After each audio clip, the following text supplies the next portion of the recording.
Musta pala sa inyong lahat?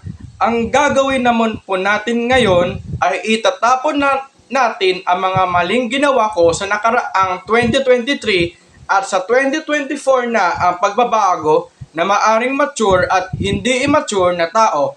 At kung sa dati, kokonting kaibigan lang sa ngayon at sa bagong taon, marami na dapat mga kaibigan. Walang regrets sa nakaraan, tuloy lang buhay para sa ikaunlad din ito ng kinabukasan. Dear New Year's resolution, reflection letters, telenovela, vlogs, countdown 1K to 2K words per minute 2024. 1K 1,000 to 20,000 words per minute 2024.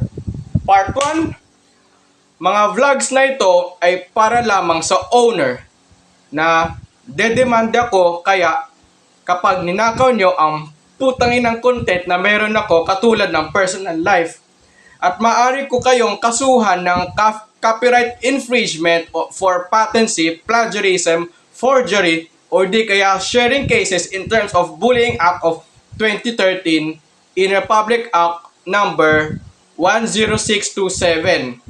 Nalayunin itong kaso na isasampa sa kanila ang sino mang nagnakaw ng content na hindi kanya ay naipasa pa sa iba. Mabubulok sa bilangguan dahil hindi siya yung may gawa at siya gumawa, nagnakaw ng mismong content at naging paglilitis o justice sa krimen. Ito naman sa Dear New Year's resolution, reflection letters, telenovela, vlogs, countdown 1K to 2K words per minute 2024. Alam nyo ba mga pre, na sobrang hirap ang mga pinagdadaanan ko noon? Diba kasi, tangay na, gusto ko na lahat itapon ito, isa-isa mga personal life ko. Imagine mga pre, 2023, tapos po tayo na gusto ko na itapon ang mga problema ko sa buhay, sa school, sa bahay, pati sa ibang lugar kung saan ako mas malakas at kung saan ako mas mahina. Kasi tangay na pre, alam nyo ba kung bakit ako natutumumura ngayon? Dati talaga, hindi naman ako ganyan eh. Yung iba nga, kasi nagkaroon ng interest sa akin in a way, just in this year, which is in 2023. Tapos, pinupuntirya ko pa mga kung paano maging road to extrovert levels kaysa introvert. Okay, hey guys, take to action. Dati talaga, hindi naman ako ganyan eh. Yung iba nga kasi, nagkaroon na interest sa akin in just this year in 2023, tapos pinupuntirya ko pa nga kung paano maging road to extrovert levels kaysa introvert. Kasi nga, ang meaning ng introvert, mahirap i-kontrolin ang mismong comfort zone. Kaya pala nagtataka ako sa balat ng lupa at mundong ibabaw na ito, sasabihin, am I have friends? Am I have a talking a lot? And that's the kind of bullshit na sinabi ko sa sarili ko. I have negative energies to take of the call to actions in this entire campaigns. And then, susugal ba talaga ako para mabuhay ng mas matagal? Kaya napilitan ako na talaga sumubukang itapon ang tangin ng 20 plus 3 years, the half of 6 months bago ako maging extrovert a while ago.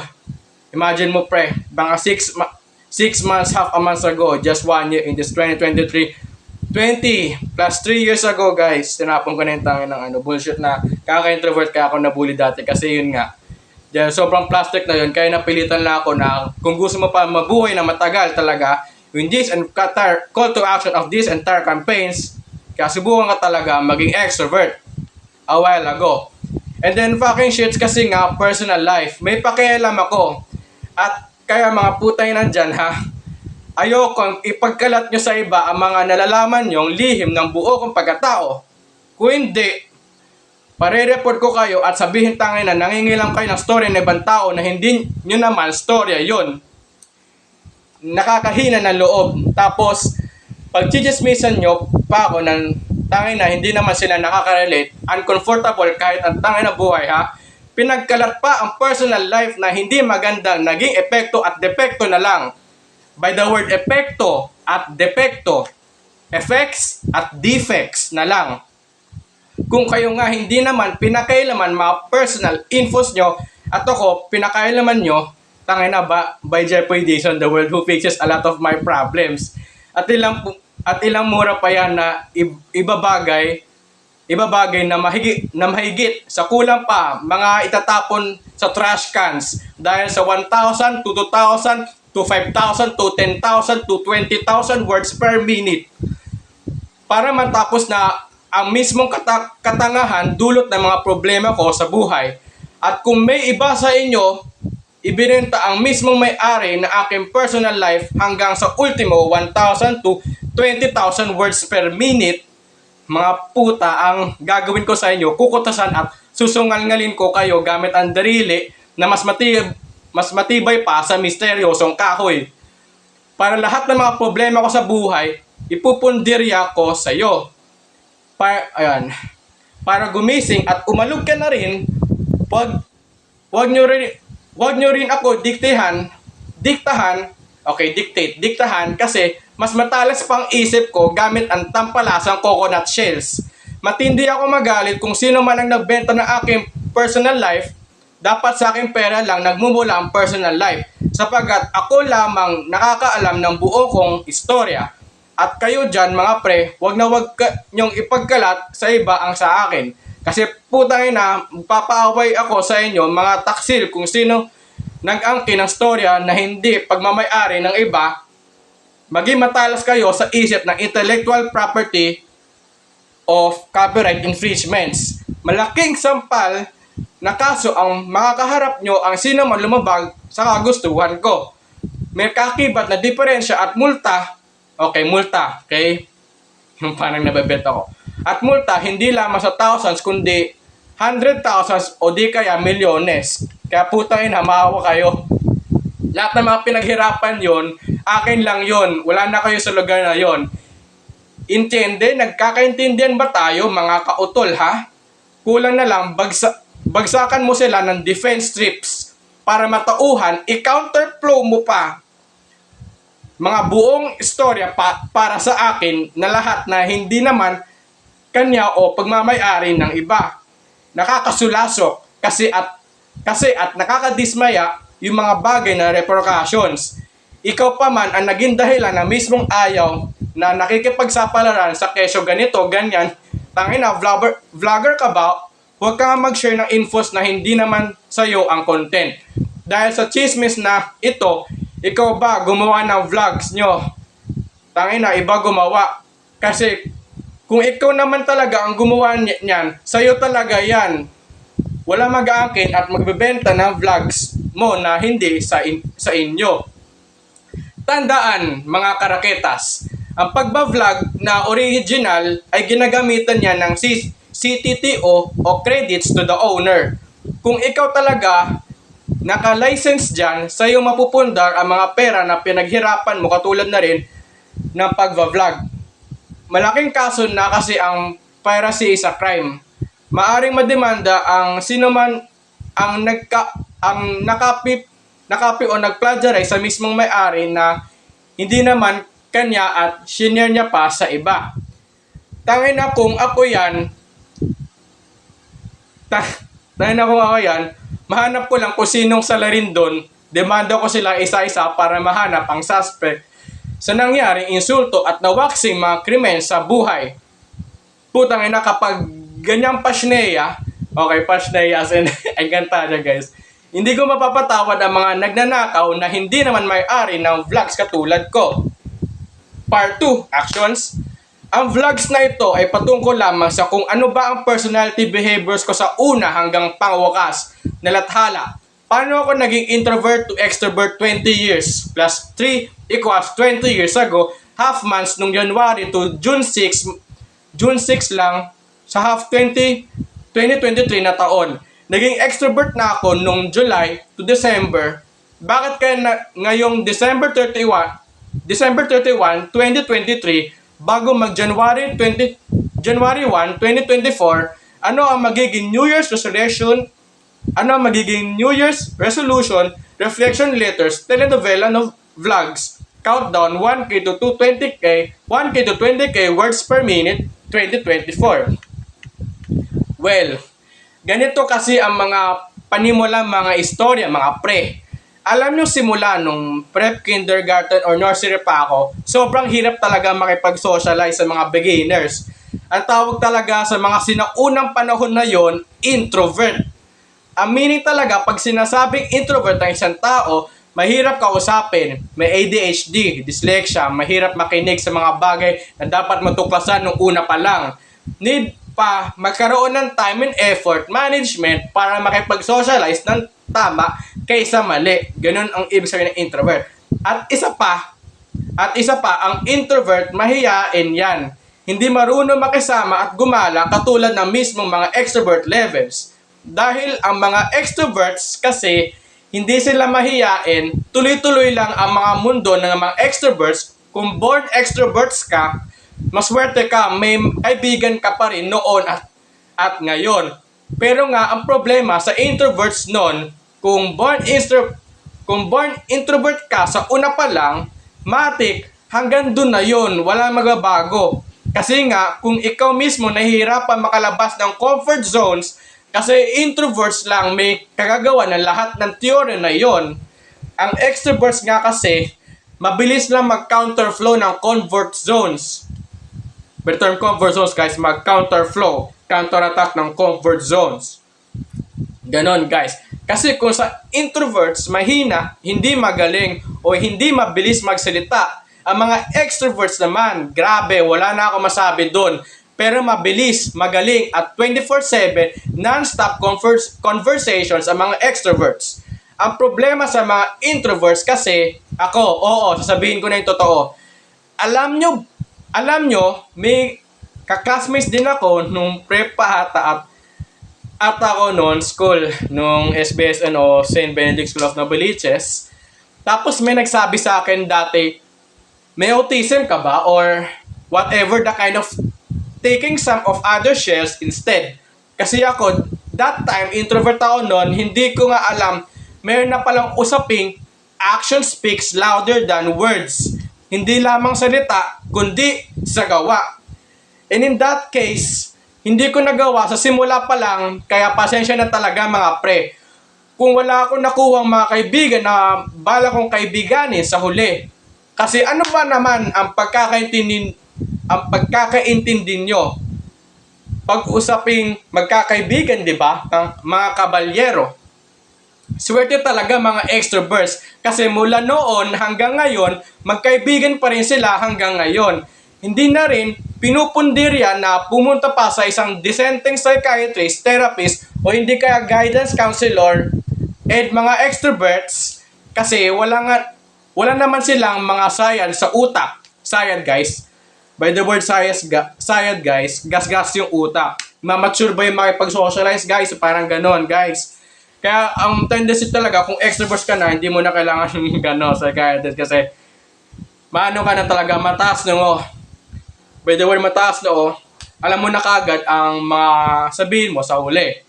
Ganon ba na hapon, bagang midnight, umaga, gabi. Okay naman lahat sila. Wala masyado mga problema sa buhay kasi nga, the more, the merrier. Kaya nga extroverts, marami pinag-uusapan mga kaibigan, kaya the more, the merrier. Yan ang madalas nasasabihin nila na mas maraming kaibigan, nagagawa nila ang mga nararanasan nilang realidad at pagiging achiever of success sa kanilang buhay. Sapagkat sanay sila sa kung ano gusto nilang gawin. Pero ang mas malala lang sa una pa lang. Kaya pala nagtataka ako kung bakit isang sakit na ito sa utak ang pagkakaroon ng ADHD at dyslexia. Okay, ito na pagkakaintindi ko guys. Kasi by the word kasi guys na ADHD, ito talaga yung paulit-ulit. Napaka-immature nun guys. Kapag dyslexia naman, nahirapan magbasa guys. Example, kaya pala hindi ka naging audio student kasi nahirapan magbasa. Naman mo ba ang binabasa mo? Dapat, kapag nagbabasa ka, dapat naiintindihan mo Kapag hindi mo talaga naiintindihan, ayun ang ibig sabihin ng dyslexia. Actually, nilibes na nga din ako dyslexia pero na-overcome ko na. Yun, dahil sa kung nakilala ko sa, yung A na yan, nanapon yung dyslexia ko. Yun. Nangangahulugang kinakailangan ko ng tulong sa isang psychiatrist. Okay. So pagkakadi dito guys, kapag mayroon ka na sintomas na ADHD at dyslexia guys, magpatulong ka na, may sakit ka na. Yun, kailangan mo ng psychiatrist para maunawaan ka at maunawaan ka na nila. Sa mga condition mo na dapat maunawaan ko yung mga binabasa ko, parang ganun. Yun yung gamot sa sintomas ng dyslexia at ADHD, parehas na rin yun. Kung anong gamot mo sa utak, yun na rin yun. Ng keme-kemes.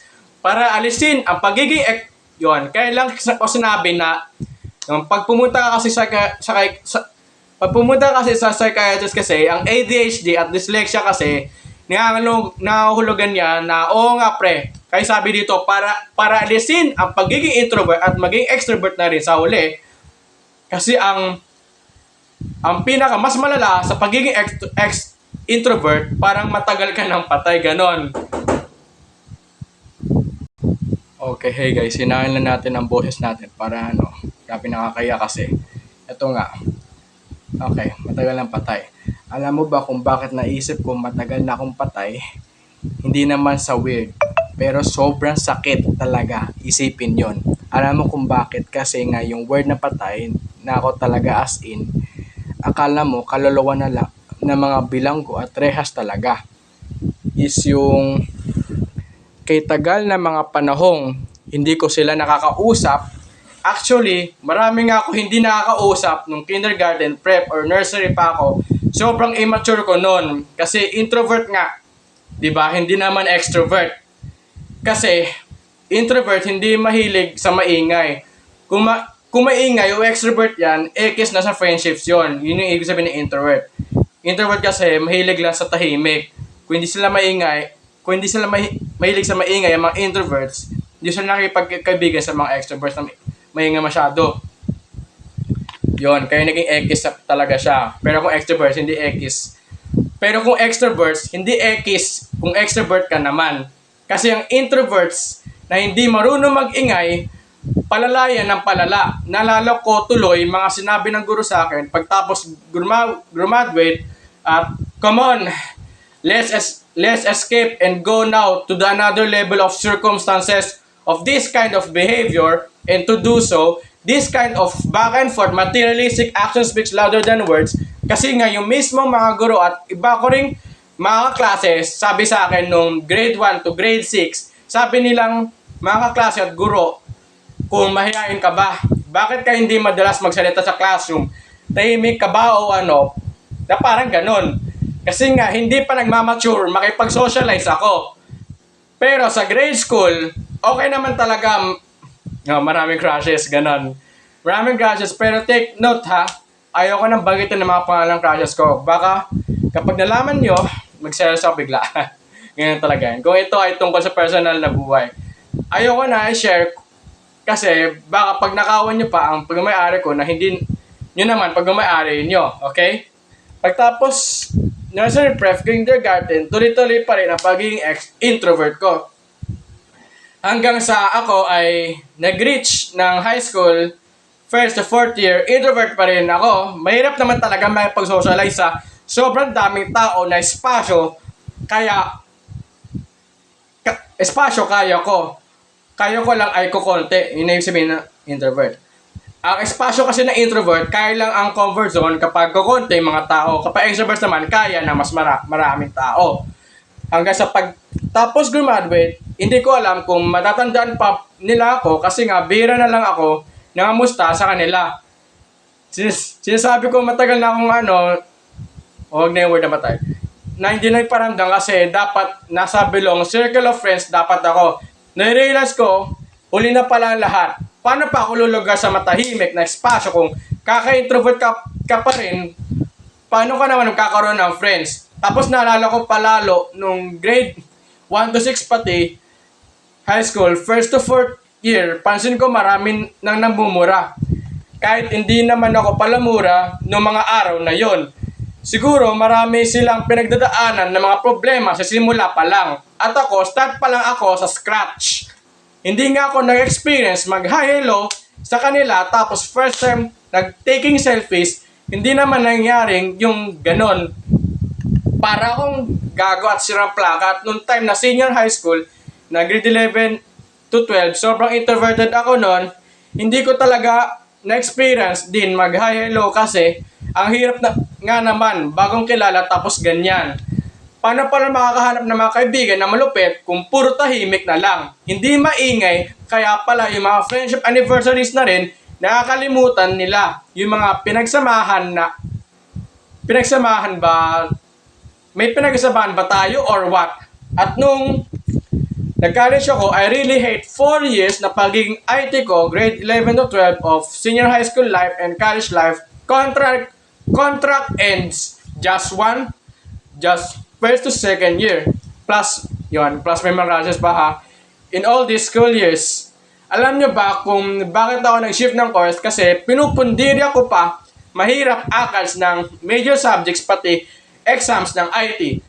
At ito talaga mga dahilan kung bakit trimester saka na lamang ako nag-shift ng course.